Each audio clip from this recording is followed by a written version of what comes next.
caruurta qaar ayaa waxaa jirta in ay hayso kalsooni daro darteed ayagoo ay ka muuqato xishood weyn oo mararka qaarkood marka su-aalaha la weydiiyo ay foorarsadaan oo aynan ka jawaabi karin ay aaminsan yihiin ilmahaasi doqon maaha wuu yaqaanaa sida looga jawaabo laakiin cabsi iyo naftiisa uu ku kalsooneyn darteed ayaa u keenaysa. Marka maanta waxaan baranaynaa sida kalsoonida loogu kordhiyo ilmaha yaryar.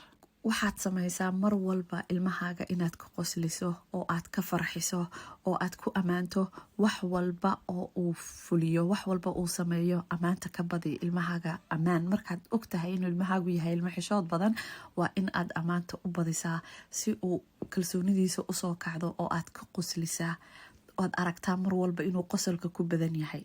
waxaadna geysaa meelo uu ku yeesho asxaab kale oo uu la soo ciyaari karo waxyaalo kale oo activity ama waxyaalo kale oo uu qabsan karo oo ku saabsanayn waxa uu iskuulka ku sameeyo si uu usoo arko waxa uu ku fiican yahay naftiisa. taasi waxay dhalisaa inuu naftiisa ku kalsoonaado, wax uu isagu samaysan karona uu yeesho.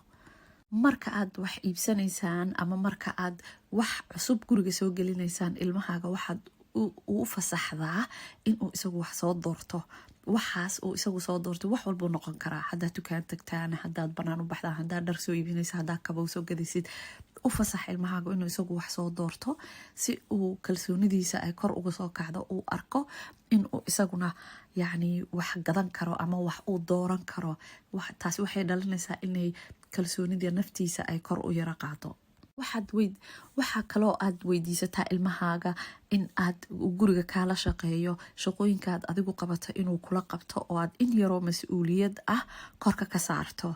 taasina way dhalisaa in ay kordhiso kalsoonida ay naftooda ku qabaan, sida in cunto kula kariyo, guriga kula goglo, kula huufareeyo. mas-uuliyad haddaa u dhiibtid kalsooni bay ku keentaa inuu waxaas isaguna samayn karo. marmarka qaad waxaad gelisaa tartan oo aad tiraahdaa haddaa tartankaas waxaas haddaa soo samaysid oo aad ku guuleysatid waxaasaan ku siinayaa, si aad uga saarto khajilaadan badan ama xishoodkan badan ilmahaaga. waxaad uga sheekaysaa sheekooyinka dadka guuleystay ee wax sameeyey si uu u arko isaguna inuu wax ka gaari karo noloshiisa.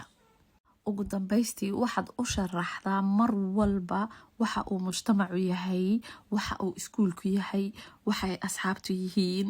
wax walba sharaxaad markaad ka siiso ilmuhu cabsi kama qaadayo, kamana xishoonayo inuu ka hadlo, wuxuuna helayaa inuu naftiisa ku kalsoonaado.